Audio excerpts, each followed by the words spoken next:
날씨가 추워져 가고 있는데 이런 추운 날씨에 감기가 살짝 먼저 지나가도 괜찮습니다. 면역이 생기거든요. 그래서 호미로 막을 수 있는 감기라면은 좀 지나가는 것도 괜찮다는 생각이 들어요. 저와 함께 로마서 9장 1절로 5절에 있는 말씀을 먼저 읽겠습니다.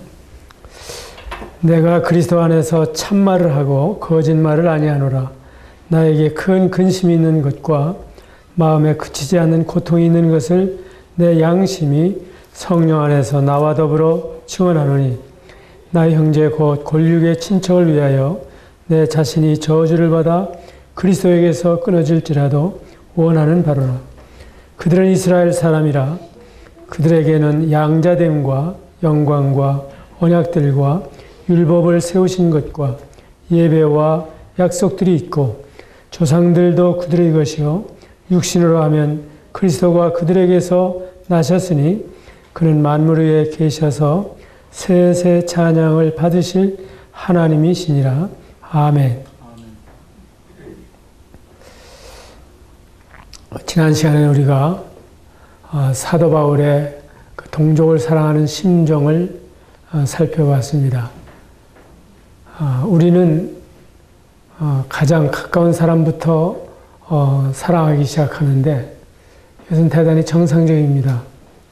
우선순위가 있어서보다도 보이는 바 형제를 사랑치 아니하는 자가 보이지 않는 하나님을 사랑할 수 없다고 말씀하시고 또 때로는 보이는 그 권위들에게 존경하고 복종하지 않는 자라면 하나님을 공경하고 경외하는 데 있어서도 문제가 있다고 말씀을 하십니다. 그런 점에서 우리는 사도 바울이나 또한 모세나 믿음의 선진들이 가지고 있었던 그 민족애를 살펴보았습니다.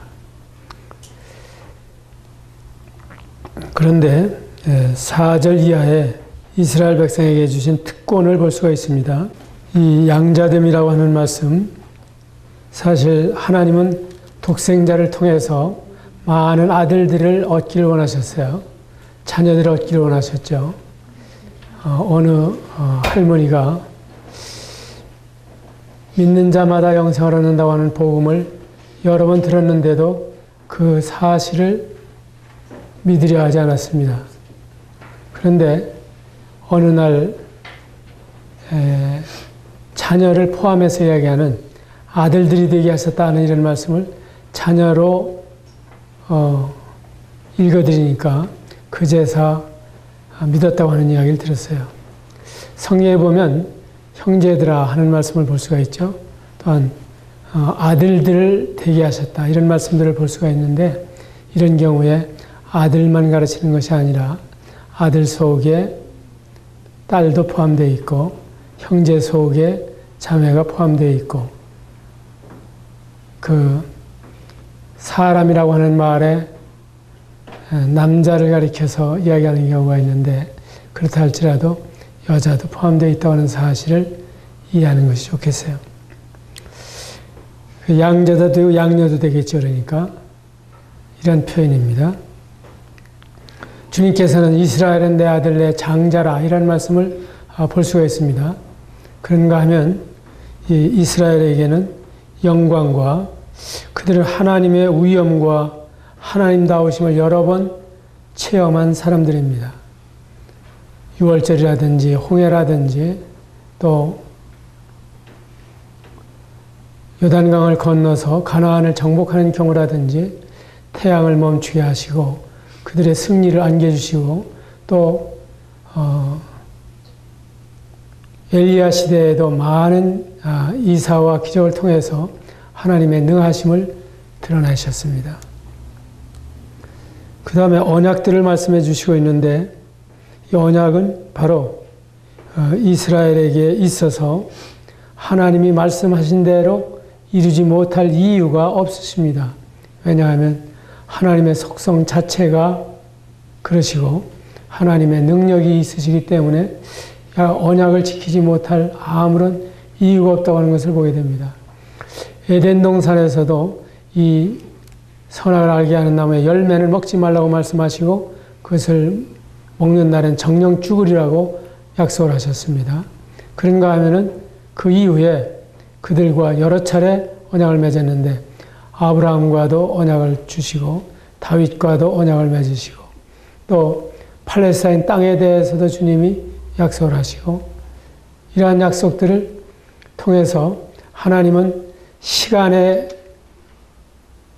때가 이름에 그 약속을 반드시 지켜내시는 것을 볼 수가 있습니다. 특별히 하나님의 독생자이신 예수님을 보내실 때에 우리 주님에 대한 약속은 100번 정도가 됩니다. 그 약속이 다 이루어지려면 10의 157승만큼의 10에다가 동그라미를 157개를 친 것만큼 그 예언이 성취되기 위해서는 정말 기가 막히게 적은 확률이라고 하는 것입니다. 처녀에게서 태어나신다고 말씀을 하셨죠. 그런가 하면은 베들레헴에서 태어나실 것을 말씀하셨어요. 유대 땅 베들레헴아 이는 유다 고을 중에 가장 작지 아니하다. 그 다음에 주님께서 그 쓸개탄 포도주를 맞이하실 것과 그 다음에 은삼십에 팔리는 것과 하나둘이 아닙니다. 그런 예언들이 그대로 성취되기 위해서는 어마어마한 우리나라보다 큰 남북 하나 합친 것보다 큰 이 텍사스주에 동전을 키높이로 쌓아놓고 전 지역에 그렇게 놓고 그 중에서 내가 표시한 동전을 골라봐라 할 정도로 아주 희귀한 일이라고 하는 것입니다. 그런데 우리 주님에게 그 일들이 다 일어났잖아요. 6월절에는 죽이지 말고 싶었는데 결국은 6월절 양 그리스도께서 희생이 되셨고 이런 사건들을 생각하게 될 때 하나님은 언약을 세우시고 그 언약을 성취하시는 분이라고 하는 사실을 알 수가 있습니다. 그 다음에 하나님께서는 이 택하신 백성들에게 율법을 세우셨습니다. 우린 율법을 대개 복음적인 측면에서 구원받기 위해서 하나님이 보내신 초등교사로만 이해를 하지만은 율법 자체는 선한 것이며 거룩한 것입니다. 지키지 못하는 우리에게 책임이 있는 것이 지키도록 주신 것입니다. 실제 그렇게 하지 않으면 이 세계의 질서가 유지되기가 대단히 어렵습니다. 주님이 신구약 성경을 압축한다고 하면 10계명이라고 볼 수가 있는데 세계의 모든 법률은 이 10계명의 기초를 두고 있다고 하는 것입니다. 그래서 이 하나님이 주신 삶의 원리는 어떻게 내 이웃을 내 몸과 같이 사랑할 수 있느냐, 어떻게 하나님을 힘과 몸과 정성을 다해서 사랑할 수 있는가, 그렇게 하기 위해서는 율법이 바탕을 두고 있는 이런 원리들이 대단히 중요한 것입니다. 다만 주님께서는 이제까지 돌비에 새겨진 것이 아니라 마음의 비에 새길 수 있게 해주시고 그리고 주님을 사랑하게 될 때, 주님을 믿게 될 때 주님을 사랑할 수 있는 동력을 우리에게 주셔서 주님을 사랑하고 이웃을 사랑하게 되는 것입니다. 그래서 성경에는 이 율법이라는 말씀이 단순히 구원을 얻는데 우리가 죄인임을 깨닫게 하는 몽학 선생일 뿐만 아니라 그보다는 하나님의 공의와 거룩한 속성을 잘 드러내주고 있고 그리고 실제로 모든 나라의 법률에 반영이 되어 있는 하나님의 지고한 그 원칙이다, 이렇게 말씀드릴 수가 있습니다. 그 다음에 예배와 약속들이 있고 하나님께서 이스라엘 백성에게 어떻게 예배를 드려야 할까를 말씀해 주셨는데 이와 같은 원리들이 나타나 있습니다. 하나님은 경배를 받으셔야 마땅하신 분이십니다. 천지 가운데 높임을 받으시고 영광을 받으시고 찬양을 받으시고 또 가장 존중되어야 하실 분이 하나님이십니다. 그 하나님은 창조하신 분으로서 피조물인 인생이 다 알 수가 없지만은 그럼에도 불구하고 하나님께서는 이러한 문자로 우리에게 하나님을 계시해 주셔서 그리고 이 문자적인 성경을 읽어나가게 될 때 성령께서 우리 마음을 열어서 깨닫게 하시고 감동해 주심으로 믿게 하시고 그 말씀을 따라 살 수 있게 해 주시는 것입니다. 약속들이 있다 그랬습니다. 약속. 이것은 이제 이스라엘 백성에게 특별히 그 시대마다 말씀하시는 것을 볼 수가 있는데 신명기와 같은 곳은 하나님의 약속의 못자리판이다 이렇게 얘기할 수가 있어요. 아브라함을 선택하신 이래로 아브라함의 후손들에게 다양한 약속을 주셨습니다. 아브라함과의 약속, 모세와의 약속, 또 다윗과의 약속, 그리고 팔레스타인 땅을 너희에게 주리라고 하는 약속. 제가 중동 정세를 보게 될 때에도 이스라엘이 원망들을 만한 일들을 많이 합니다. 사실 아닙니까? 그럼에도 불구하고 과연 하나님께서 그들에게 가나안 일경을 주어 나라를 세울 수 있게 하셨고 마침내 천년왕국에 이르게 될 때에는 그 유브라데스에서부터 지중해에 이르는 그리고 저 위에 그 단지파의 땅으로부터 시작해서 브엘세바를 거쳐서 그 아래까지 이스라엘의 영토로 주님이 마지막 날에 예비하셨다고 하면 우리는 이것이 그 하나님의 섭리 가운데 이루어지리라고 기대를 하는 것입니다. 우리가 만일에 그러한 고구려 땅이나 고조선의 땅이나 발해의 땅을 우리 것이라고 이야기한다고 하면 상당히 문제가 되지 않겠습니까? 또 그런가 하면 대마도는 몰라도 독도는 우리 땅이라고 부르는데 그 이상이죠, 사실.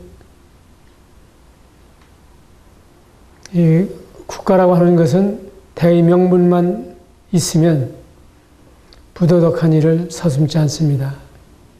그러한 점에 있어서 하나님이 우리를 보호하신 하나의 울타리로 국가를 주셨지만 그러나 하나님께서는 하나님의 통치가 이루어질 때 그때야 완전한 평화와 그리고 공의가 실현되고 그것이 하나님이 말씀하시는 그리스도께서 통치하실 천년 왕국입니다.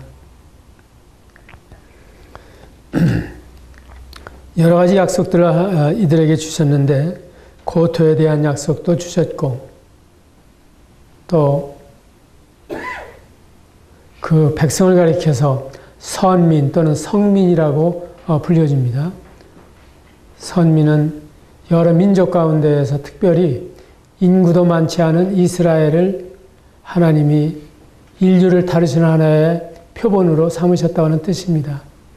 그런데 그들에게 있어서 조상들도 그들의 것이요. 여기서 조상들이라고 하는 것은 그 아브라함 이래로 여러 믿음에 앞서간 분들을 이야기하는 것이죠.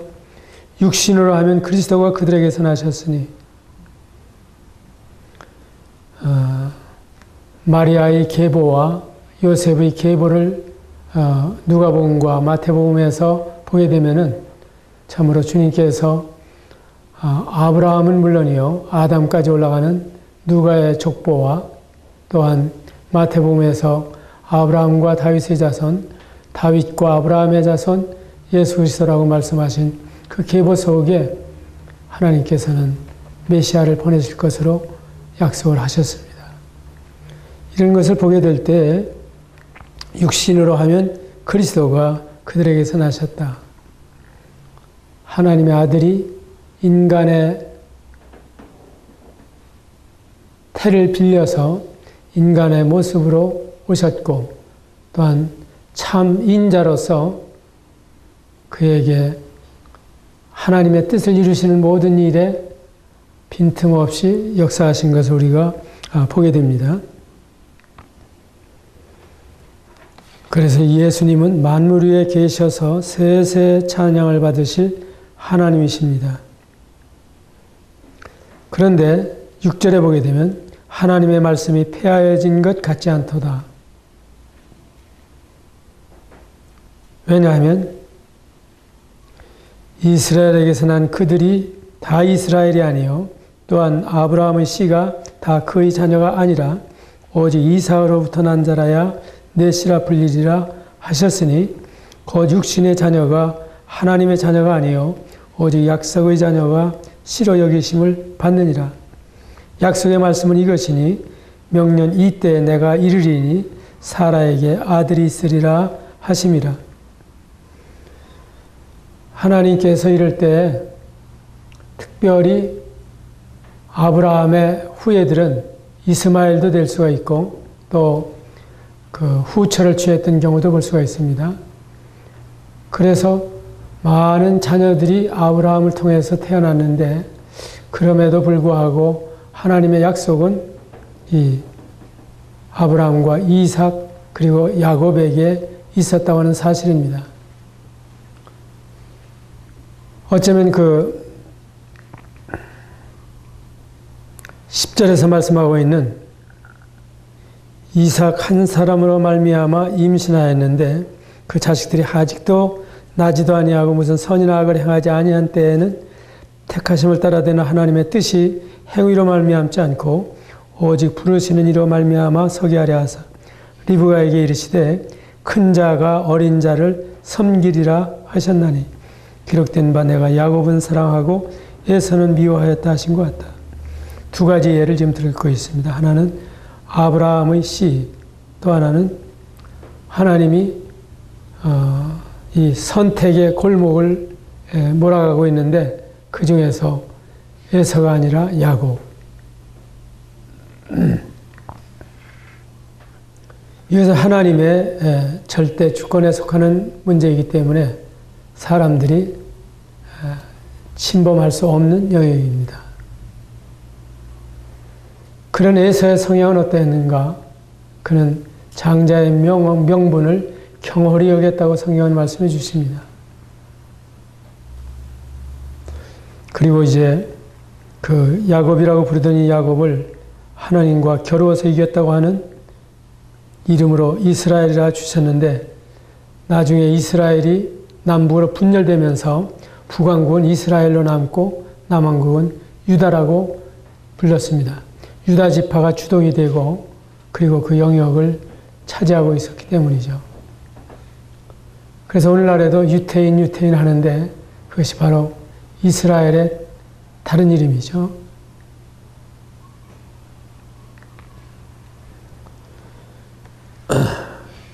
그런지 우리가 무슨 말을 하리요? 하나님께 불의가 있느냐? 그럴 수 없느니라. 모세에게 이르시되 내가 긍휼히 여길 자를 긍휼히 여기고 불쌍히 여길 자를 불쌍히 여기리라 하셨으니 이것은 원하는 자로 말미암음도 아니요 다른 박질하는 자로 말미암음도 아니요 오직 긍휼히 여기시는 하나님으로 말미암음이니라. 성경이 바로에게 이르시되 내가 이 일을 위하여 너를 세웠으니 곧 너로 말미암아 내 능력을 보이고 내 이름이 온 땅에 전파되게 하려 함이라 하셨으니 그런즉 하나님께서 하고자 하는 자를 긍휼히 여기시고 하고자 하시는 자를 완악하게 하신다. 이런 말씀들은 하나님 입장에서 지금 이야기를 하시고 있는 것이기 때문에 인생이 반문하기가 참 어렵습니다. 그런데 하나님께서는 우리에게 믿음으로 이 문제를 해결할 수 있다고 말씀해 주시는데 그런 사람들은 계속해서 의문을 제기하는 거예요.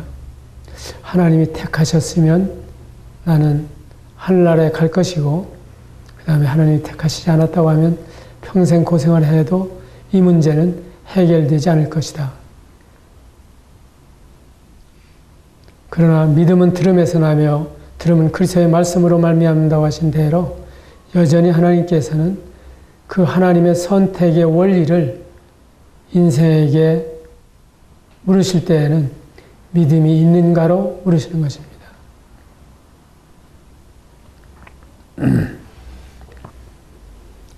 그렇다면 혹 네가 내게 말하기를 그럼 하나님이 어찌하여 허물하시느냐 누가 그 뜻을 대적하느냐 하리니 이 사람아 네가 누구이기에 감히 하나님께 반문하느냐 지음을 받은 물건이 지은 자에게 어찌 나를 이같이 만들었느냐 말하겠느냐.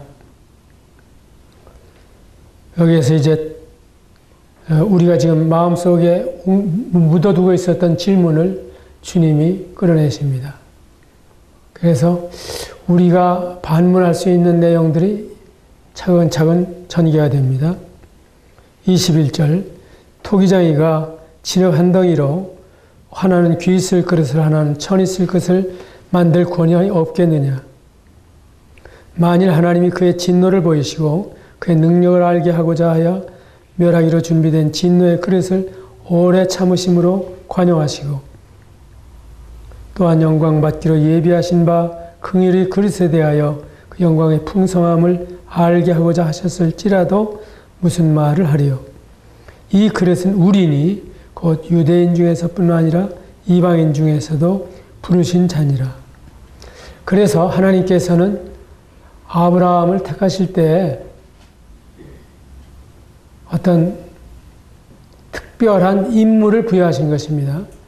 그런데 이스라엘은 여기에 대해서 굉장히 자랑하고 교만하고 그리고 주위에 있는 이방인들을 무시하고 멸시했습니다. 그런 가운데에서 유대인들은 막상 그들의 순종해야 될 부분을 순종하지 아니하고 오히려 이 택하심에 대한 특권을 강조하고 그들은 아주 우수한 민족이고 이방인들은 개돼지나 다름이 없다는 이러한 식의 사고방식을 갖게 되었죠. 다 그렇지 않았지만은 우리 주님께서도 한 여인의 믿음을 보기 위해서 자녀의 떡을 취하여 개들에게 던지는 것이 마땅치 않다. 그랬을 때 그 여인은 뭐라고 그랬습니까? 개도 주인의 상에서 떨어진 부스러기를 먹지 않습니까? 그 은혜의 부스러기라도 제가 받고 싶습니다 하는 것이 여인의 심정이었고 그것이야말로 주님에 대한 절대적인 신뢰에서 나오는 말이었던 것입니다. 역사를 보더라도 아시리아 제국에 요나를 보내셔서 전도하게 하셨고 또한 바벨론 궁중에 다니엘과 친구들을 두셔서 바벨론의 느부갓네살이 바로 전능하신 하나님을 발견하도록 도우셨고 페르시아 제국에 고레스 왕이 일어날 것을 이사야서 44장 마지막 45장 첫머리에 이름을 밝혀놓았으니 그 사람이 느헤미야서나 에스라서나 느헤미야서가 기록될 때에 어떻게 그걸 무시할 수가 있었겠습니까? 알렉산더가 예루살렘을 함락할 때에도 거기에 랍비를 통해서 그에 대해서 성경에 기록하는 것을 보여주었다고 하는 일화가 있습니다. 그러니까 유대인을 사용하셔서 열방에 하나님이 어떠한 분이신가를 우리에게 증거하는 증인으로 삼으신 것인데 이들은 하나님이 우리를 택하셨다고 하는 사실에 긍지를 가지고 오히려 주위에 있는 민족들을 업신여기고 그러면서도 그들 자신이 순종에 상당히 이방인과 다름없는 풍속들을 다 받아들이고 이랬던 사실을 우리는 보게 됩니다. 그래서 여기에서는 그 그릇을 말씀해 주십니다. 어떤 성도들은 왜 우리가 우리나라 역사도 제대로 모르는데 이스라엘 역사를 그렇게 배워야 되느냐. 사실 구약은 어떤 면에서는 이스라엘의 역사 아닙니까? 그 예언이 말씀대로 성취되어가는 한 모델을 보여주시고 그것을 통해서 이것이 하나님의 공의와 사랑이 어디에서 만날 수 있는가를 우리에게 분명히 보여주시고 있는 것이 성경이죠. 그런데 이스라엘이 유대인 중에서뿐만 아니라 이방인 중에서도 불신자들이 주님께로 나오게 되어 있는데 호세아 이글에도 이르기를 내가 내 백성 아닌 자를 내 백성이라 사랑하지 아니한 자를 사랑한 자라 부르라. 너희는 내 백성이 아니라 한 그곳에서 그들이 살아계신 하나님의 아들이라 일컬음을 받으리라고 말씀해 주셨습니다. 이런 사실을 우리가 보게 될 때에 하나님의 그 인생에 대한 섭리와 그리고 우주에 대한 계획을 로마서 9장, 10장, 11장에서 보여주시고 있다는 사실을 기억하시기 바랍니다. 감사합니다.